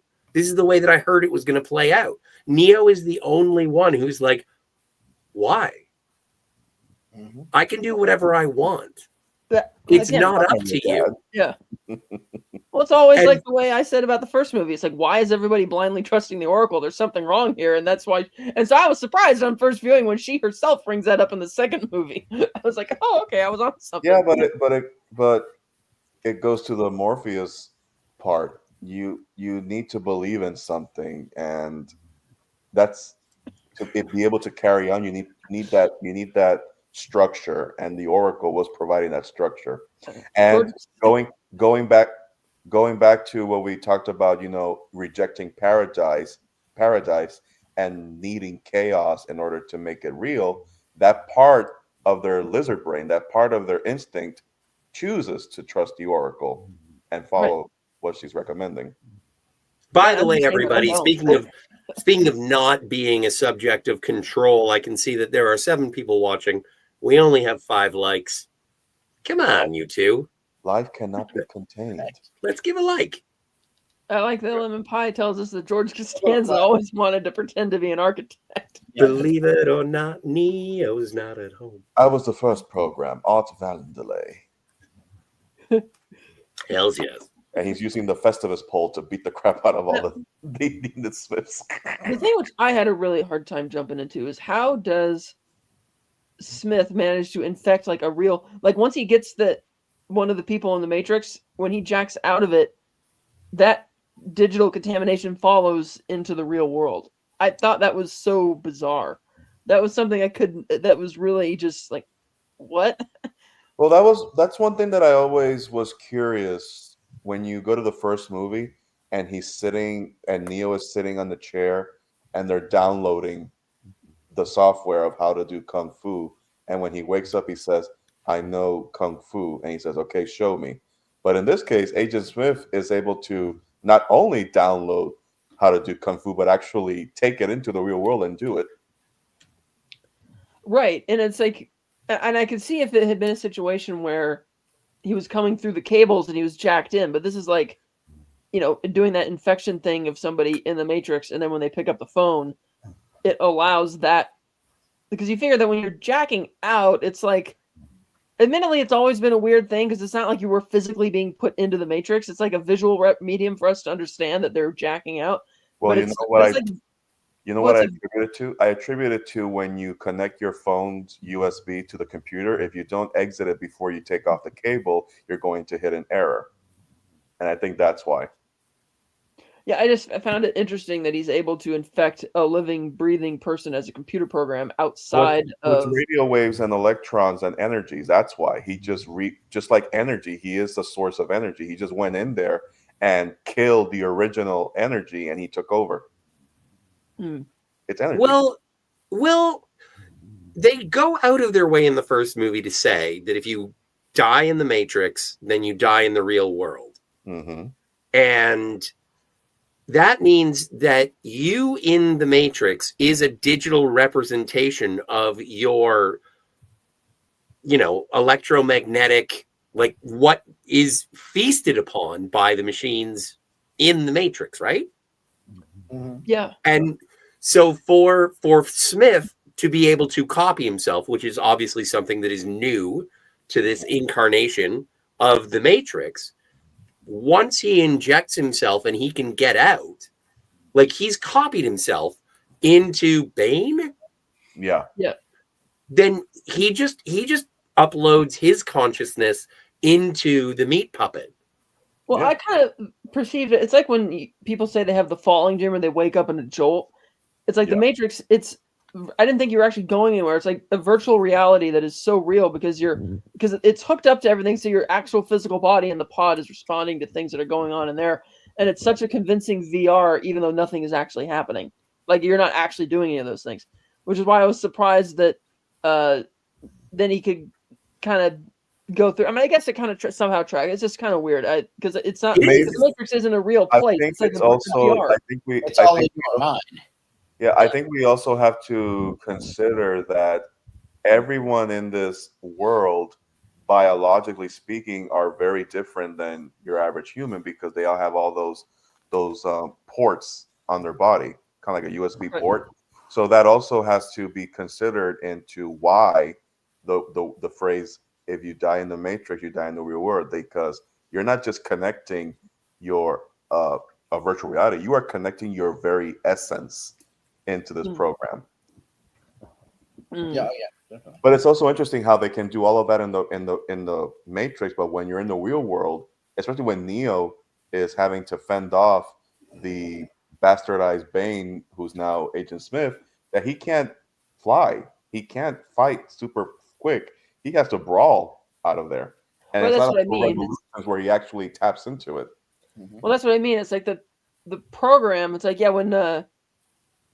when in the first one he's like, I know Kung Fu. He says that in the real world, but he's not able to do. He's able to do certain things like that, but he demonstrates it in the Matrix. Yeah. But he wasn't in the Matrix when he had those things uploaded into his brain. But to your point, when he's fighting Bane in the third one in the real world, he's not using any of the kung fu He's or all the stuff. brawling. Right, he's just Well- brawling, and it's like, why not use all the kung fu and stuff that you supposedly know? So it's kind of, I don't know. Well, but he's constrained by the limitations of his physical body. Sure. Well, I mean, he could still, do like kung fu and basic martial arts, just without all the, wild flying extension, that kind of thing. But even the speed in which he can use reflexes and like he has the limitations of his physical body. He can't react that quickly in the real world. I guess it goes back to the gamer situation because I've been saying this entire discussion, he's a walking cheat code, but you're only that special when you're playing your video game. You're not that special when you're out in the real world. But then how do we reconcile his ability to stop Sentinels? Because if you haven't seen the film in a little while, he does get out of the Matrix. Yeah. They have to abandon the Nebuchadnezzar. But Neo can feel the presence of the Sentinels. And he does a little bit of Luke Skywalker Yoda stuff and raises his hand and stops the Sentinels. Now, how does that happen? Does that happen because it is yet another level of the Matrix? Or is it because he has taken some of his ability from the Matrix into the real world in the same way that Smith has taken himself out of the Matrix into the real world? How does that jive? And it's the same thing how he's able to save Trinity, who should have died in the Matrix. Mm-hmm. Should have been dead in the pod. No, but I mean, like I was mentioning earlier, it's a VR thing, which is so believable. That's why if you get hit by a car in the Matrix, you die in reality. So it's like she gets shot, she should be dead, but he just reaches in and pulls the bullet out because he's like, "Oh, it's not real anyway." But for some reason, that brings her back, even though that felt very real to her when it happened. It should have killed her, but because Neo bends the laws of the physics in the Matrix, he reverses it. But it has an effect in the real world by not. I think it has an effect in the real world by not killing the real Trinity. Right, because he has the ability to manipulate the Matrix within the Matrix and thusly altering the software that will allow the hardware, which is Trinity, to survive. Old Man Bird suggests that he has his own EMP. Maybe he's talking machine language to them and says, "Hold up, baby." Hold up, baby. It could be that, like you mentioned, Scott, it could be very, I'm trying to find the correct, I know what I'm trying to say. I'm just trying to find the right through line here. Look at this movie and everything that Neo is doing from start to finish. He is being pushed beyond his limits, having to fend off not just one Smith, but multiple Smith. He is having to fly as fast as he possibly can to save everyone he loves and holds dear, Trinity, Morpheus, the keymaker. He is being tested. He is being pushed. I have to feel that everything that he's able to do in the Matrix has pushed him so far that by the time he exits the Matrix and they have to find refuge, he's transcended his mortal coil and he has become in the real world what he is in the Matrix. Like he's now tapping into it on a way. Well, he's also throughout the movie has flashes, like dreams, seeing Trinity die. Mm-hmm. Like he's able to see that future because it's almost like, and that's something that the Matrix or the computers, the programs, he's been programmed to have that memory because, as the architect states, you have to make the choice not to do this, or you're going to do this because this is the way it's supposed to be, regardless of how much you've been having that flash through your brain. But he keeps thinking that anyway, and it's like almost like the Oracle or something that's had an influence on him, and that's why he keeps envisioning that he's going to save Trinity instead. Yeah. Q the Evolution says, I believe that he accessed a part of the human brain that could be an evolution characteristic and uses it, but it taxes him to the point of exhaustion. And he's also just like with all the ports that they grew all these people Hey, Wes Cagle. to use them as batteries. He's also biomechanical at this point. I mean, I And didn't explicitly explore, but biomechanical. You're constantly being plugged into the matrix. You're constantly rewriting your brain to access new information, new abilities. At some point, you're going to carry that over. well, and And as Do the Evolution says, I believe this is true. There are parts of the human brain that are not fully explained.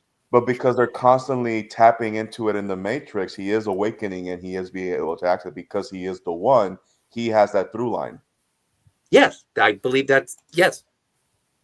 I believe this is true. No, I'm just expanding what he's saying. I agree with what he's saying. I'm just expanding it. And even though the movies don't actually hint at this really at all, there's also a possibility that there are different levels to the Matrix, and this is just another level of the Matrix. Well, and it is a difficult thing to sort of wrap your head around again at the time and still now. Obviously, it's a philosophical question mark, but it is something where if everything is a form of control, and they've done such a good job in the first and the second movie for the first three or 2/3, where it's like, okay, you have to get out of the idea of the control that oppresses you. Neo is the one who does move past not only the programming, but also the physicality of what humans can do. Yeah. I think that it is an elevatory situation. Well, to Steve's point, one of the other big theories that came out of this movie is that maybe what we think of the real world is just another level of the Matrix. Yeah. And that's another reading of the film. Nobody has a tabletop to spin, so jury's still out on that one. I do really like the Nairobi character in this film too. She's fun. Yeah. You know what I really enjoyed about Niobe is that Jada Pinkett is not acting because she's still a bitch who is using one man against another man and saying, whichever one will help me more, I will become entangled. Yeah. And the thing is that when you get to that scene in Zion before the dance starts, she is blatantly using all manner of innuendo with her now current boyfriend behind her ex-boyfriend and stoking the flame because she just lives for that shit. God damn. Yeah. I thought that was funny. Imagine now, Scott, let's bring this back to our earlier discussion from before. Imagine if Will Smith had accepted this role. I was thinking that too. Imagine if he had accepted this role and then whatever happens in the years following that, and we get to his role in King James. Imagine if we get to the Oscars, like, holy shit, the full circle that would have been. King Richard. The entire time I was looking at Niobe, I was thinking of Bunny Lebowski, and then she just shows up and says, "I'll suck your cock for $1,000." It's just like, you slut. You just wanted, like, she, and okay, so let's talk about Niobe and Morpheus. Morpheus and Niobe were in a relationship until Morpheus went to the Oracle. The Oracle told Morpheus about Neo. Mm-hmm. Morpheus doesn't care about anything anymore except Neo. Mm-hmm. That's all he cares about anymore. So obviously, dissatisfied, Niobe hooks up with Jason. And that's what breaks them up, is because she isn't having her carnal needs met. Like, I think that this was typecasting in 2003, even before. Just carnal needs that he doesn't, like, to your point, he doesn't even love her anymore, because what he loves more than anything is just this. It's like a cult. It's like he's joined a cult of one. Well, the thing is that, well, it is a lie. It is a lie, though, because the Oracle is telling Morpheus to go and seek out the control that requires the Matrix to further itself. Right. But I never saw it as her not being satisfied carnally. I just thought that he was just obsessed, and she got tired of that obsession, because her line in that scene is, I remember when you used to be... Narcissistic bitches don't like it when you don't pay attention to them.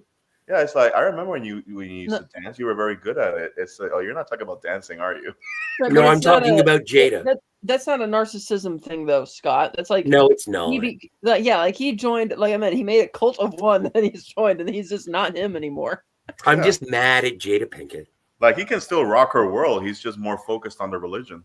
And then I really didn't like Commander Locke that he's being so petty towards Morpheus over this. Like, really?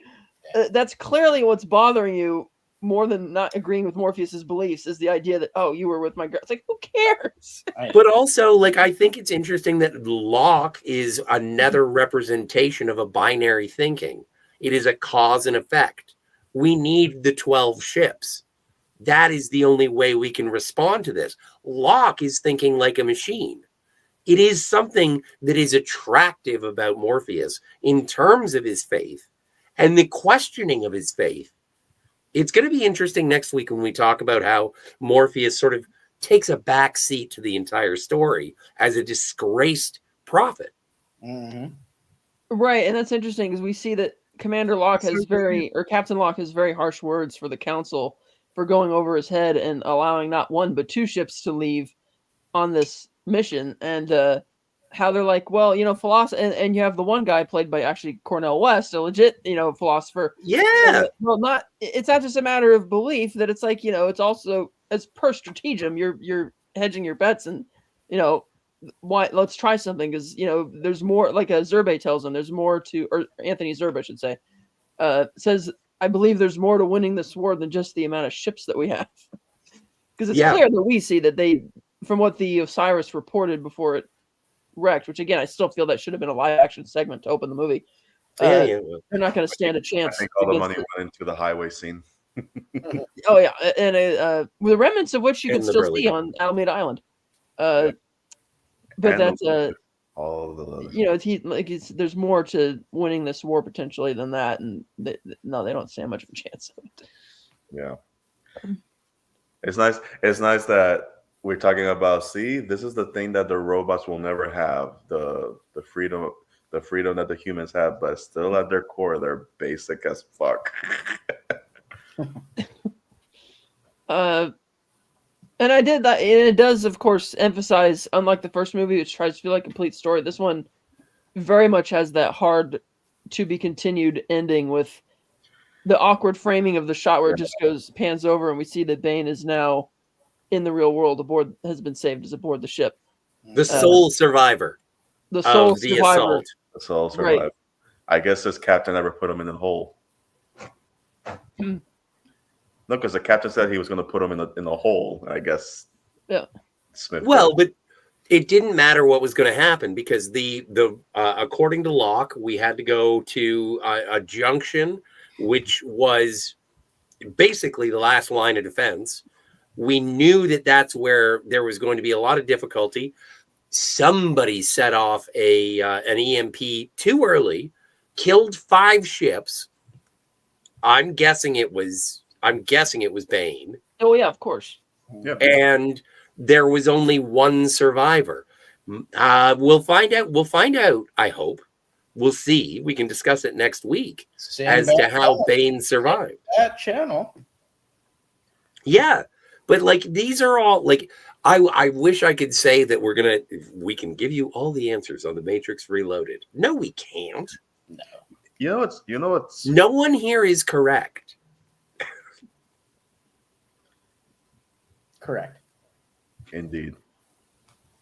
What was that? What were you gonna say, El Nuno? Engage. The EMP, I don't know why, but because me and my friends, we never really thought about it until it just came to me. You know, the whole thing that people were bitching about, whether rightly or wrongly, with the last Jedi, about the kamikaze with the hyperdrive into the fleet. Yeah. Sure. Were people ever arguing about kamikaze Nebuchadnezzars into the robots with the EMPs, or was that never a topic of discussion ever when the movies were coming out? I don't remember. There was because with a strong emphasis of the EMP, why is nobody just sending all their ships to implode the EMPs against the machines? Because they don't have an unlimited fleet. They only have 12 ships. Right. That's the reason that Locke was so very, very conservative about how many ships could stay to broadcast level, because he wanted them back to use the EMPs against 250,000 Sentinels. It wasn't a possibility. But all it took was one ship to siphon out at least a So, chunk yeah. of it. All right. No, I was just curious if that was ever a top, because you know how people always pigeonhole stuff. I wonder specifically this portion of the plot if it was ever pigeonholed to death, like The Last Jedi. I don't recall that, but that doesn't mean it didn't happen. Oh, by the way, speaking of Star Wars, the lady who plays Mon Mothma in the new Star Wars stuffs, she's in here. She's one of the technicians at Zion. Yes, Indeed. that's right. Yeah, That's right. Yes. Anyway, Steve? Yes. That was also a very interesting set. Like they're all in this solid white, almost like they're floating. You don't see anything around it, and it's like very interesting.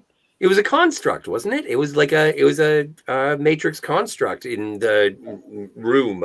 Yeah, that's what I brought up. That's what I brought up before when the evolution commenter made that question about the matrix within the matrix that Kat and I were bouncing off of. Oh, nice. Yeah, You don't know? Do the evolution 78? Do the evolution El Nino? Out of everything in this movie, that is my favorite visual piece. When they're docking the Nebuchadnezzar, it's very seamless when they're in that white program and they're docking the ship. It's like that holds up incredible. Old Man Bird asks, which villain was the best in this movie? I think he also asked who was the scariest. Oh. Back up there a little bit, too. I think the scariest villain is Smith. I agree with that. Yeah. But the best villain? The Merovingian? The Merovingian. No. You sure? Yeah. Yeah, for me. I think the Merovingian, what I like about him is that the moment he started talking, you're just kind of hanging on his every word. Mm-hmm. Like they just gave him the best lines for that whole segment, and you're just like, I don't know what the fuck is going. Like I remember seeing this in the theater. I don't know what the fuck he's talking about, but I am hanging on his every word. Oh sure. And watching it now, I'm just like, you put an aphrodisiac in the cake. Stop calling it I programmed it. You just put an aphrodisiac in it, you dick. Well, he's a great character. I really like him. He's a great character as well. Woo. The best, I don't want to say villain. I want to say the best antagonist is Locke. Yeah. Because he's the one who thinks most like the machines. Mm-hmm. Right. Yeah. He's a soldier. Yeah, fuck that. I got soul. I ain't a soldier. I don't know if there's any villains in this movie. Other than maybe. Except for Smith. Old Man Bird says, who is the scariest villain in the movie? Well, it's got to be Smith because of the way he's just completely assimilating himself into other people. He just, like when he punches, that's such a cool scene where he punches Morpheus in the hallway and you're seeing him completely, almost fully transform. 3 of them. Mm-hmm. And then Agent Johnson has that ability too up to a point, but eventually he gets even assimilated by Smith, which is pretty crazy. That was an interesting thing how he's able to do that too, because like Johnson is still connected to the Matrix, but he's able to take over other bodies, like other cops and stuff like that. But Smith, as we find out in the next one, has even assimilated all of those agents. He's taken everything. Like he tells them in the hallway, he tells Neo and Morpheus, I want everything. And Morpheus is like, does that include a bullet from this gun? He's like, I love that line. I know. He's I like, love that fucking line. He's like, watch what happens. Beautiful. That's the best part about being me, is that if you shoot me, there's just so many more. DVB votes Merovingian for the best villain. Yeah, I don't think he's a good villain because he can't get away with getting his dick sucked. Do the Evolution asks, who's Locke? He is the captain in Zion who's very much against Morpheus, who doesn't want him leaving with the ship, and the Nebuchadnezzar saying, if it was up to me, you wouldn't never set foot on a ship again. And Morpheus is like, well, it's good that it isn't up to you then. And he's the one who gets mad at the council for green lighting ships to leave and is shocked when Niobe volunteers to go back in to to go back out there to save them. I agree with Scotty. Locke was the guy from Locke Lost. is the best. Okay, remember. Yeah. But I do want to say DVB, thank you so much for being here. Again, we have 8 people watching. We only have 5 likes. Come on, guys. Let's hit the likes. And DVB says, sorry, Scotty. Got to side with the other panelists on that one. Don't worry about it, DVB. I accept your apology. Agent Smith is definitely the villain. Yeah. And the architect isn't really an antagonist because he's just saying how things have been. Right. Whereas the Merovingian, he's just frustrated that he doesn't like that inevitably time comes to reboot the Matrix because he just want to lose everything. Yeah. Lemon says we have 14 likes, and I'm just like, I'm afraid to I don't want to refresh my YouTube screen. I'm afraid. I can't tell because I'm just watching in the StreamYard, so I'm just going. Well, I'm glad that you're a participant in this managerial task. We accept. Oh, do the evolution says, "Yep, lock the blog text." Yeah. Yes, indeed. So it is one of the hardest things about this movie is that, as I mentioned, and I don't know if anyone agrees, but like we're never gonna sift through all of it. No, but this is I think a much better movie than its reputation would suggest. Yeah. I always liked this movie. I mean, as a kid, I thought the first half was slower, and once they jack into the Matrix to go after the Keymaker, I thought that's where the movie really takes off. Yes. But now I don't mind that as much. I like the first half also, and I think it's just a really good movie. Yeah. Yeah. And I still stand by that. I think it's just fan rejection of everything the architect said has more to do with the I think intense you're right backlash about at the time. I think you're right about that, and I think they didn't really. A lot of people really didn't like the third movie, and Right. they conflate the two, right? Right. And the third movie, eventually, especially being designed as the addendum or second, not so much the second half, and almost like the remaining quarter of this one, as opposed to its own movie. Yeah. But we'll get to that when we get there next week. Yeah. Can I say that the third one has the best score out of the 3? Ooh. It does. Ooh, I'm looking forward. We can elaborate next week. And that's part of the reason why, as Steve said at the beginning of this, I'm sure that us being fans of The Matrix Reloaded, I think we celebrate the Matrix trilogy. Mhm. I still haven't seen part 4. It's coming. 2 weeks. I know. 2 weeks. 2 weeks. But as far as I'm concerned, like and it's interesting, the entirety of the first movie takes place. The battle is in the Matrix. This has a nice balance of both, showing us what there is to fight for.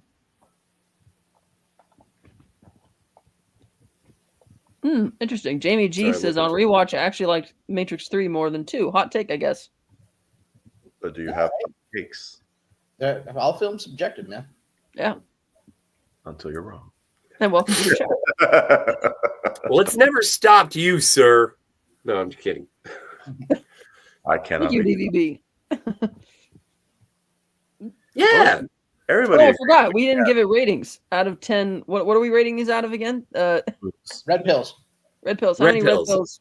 How many do you give it, Steve? 7 red pills. Scotty? Yeah, 7. Yeah, 7. Eleanor? That almost sounded like Eleanor. 7.5. Oh yeah, look at you. I'm gonna give this an 8. I'm gonna 8 red pills. I really like this one. It's a good one. You like your shapes? I got. We're all I got- fans. Yeah, I like it. The first one, right? I liked it more than the first one. Yeah. I still- What did you rate the first one? I think you rated 6, 6.5. Maybe can't a 7. I can't remember. I have to go back and watch. Yeah. I thought I gave it like a 9 or an 8. I remember Yeah. giving it a 9, unless I'm mistaken. Yeah, I don't know. I don't write these things down anymore. Yeah, I should have checked. I forgot to check. I just It suddenly has- occurred to me. It We has need to been do 3 ratings. weeks. It has been 3 weeks. Yeah, it has been. Yeah. People look to me for passion, not accuracy.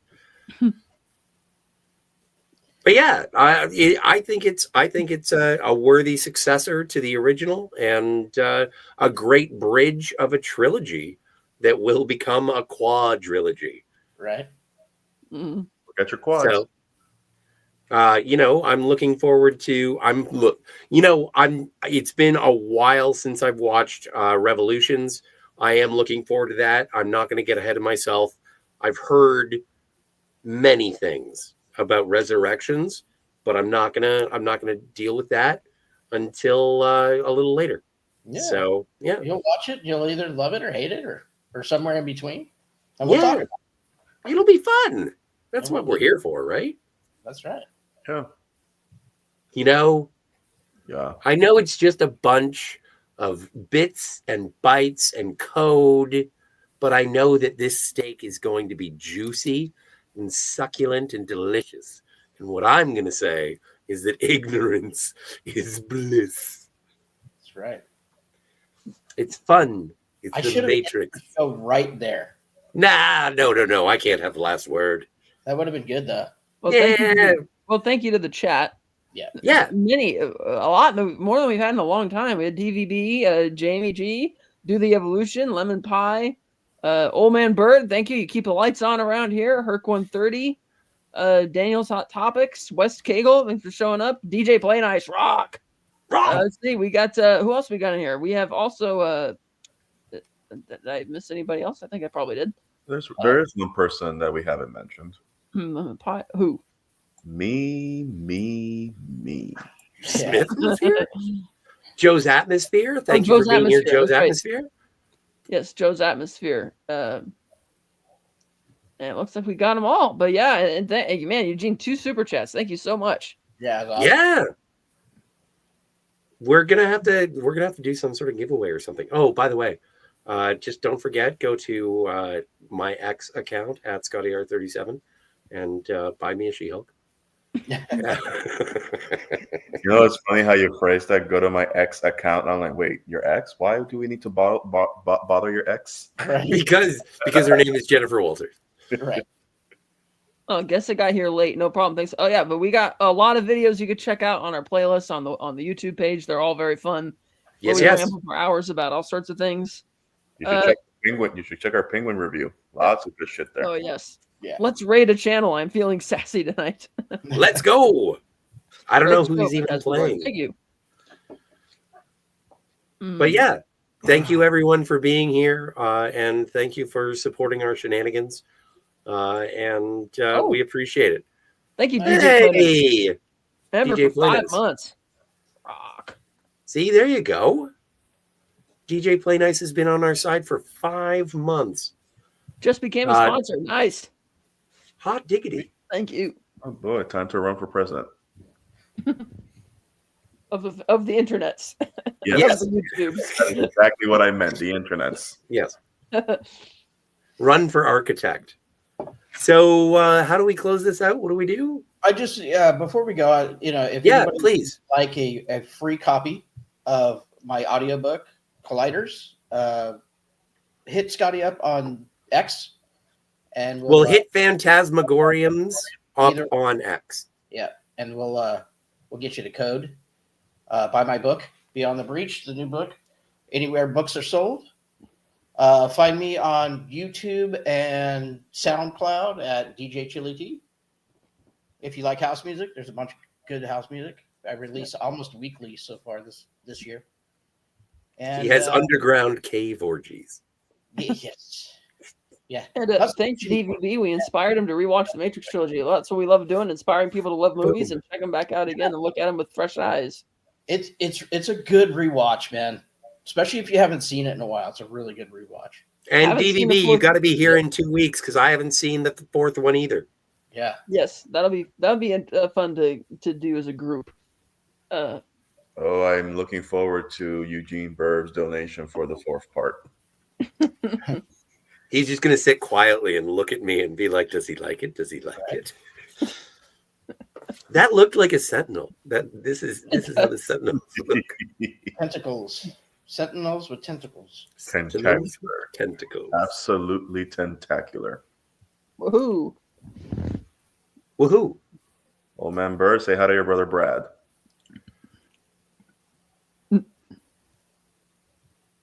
Do you think you know what, DVB? The 4th movie is worth a watch because it'll be fun to watch us talk about it, and you will be able to know what we're talking about because you have watched the movie. So maybe wait a couple weeks until you watch it, so that way it'll be fresh in your mind, so you'll have a frame of reference for everything that we're talking about.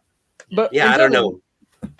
We will be back next Thursday at 7:30 Pacific, p.m. Pacific. That is, to cover the third act of what was for the longest time meant to only ever be a trilogy, The Matrix Revolutions. Yep. But this has been The Matrix Reloaded with all And of us. until then, I'm gonna go follow the White Rabbit because I need to ask Alice a question. Wachowski. Wachowski. I just Oh, saw Old Man Bird wants to know if we're going to do a show on Gene Hackman. Maybe. It'll Maybe, be a yeah. long show. Yeah, maybe. There's so much reverence in my heart. Yeah, so many good films. Go ask Alice when she's 10 feet tall. Oh, right. White Rabbit. Don't get demonetized. Don't get demonetized. I I did thought that it was- already. I was just giving Scott a way to end the stream. He's not taking the bait. We're still here. I don't press the buttons. Red pill or the blue pill? Bombadillo.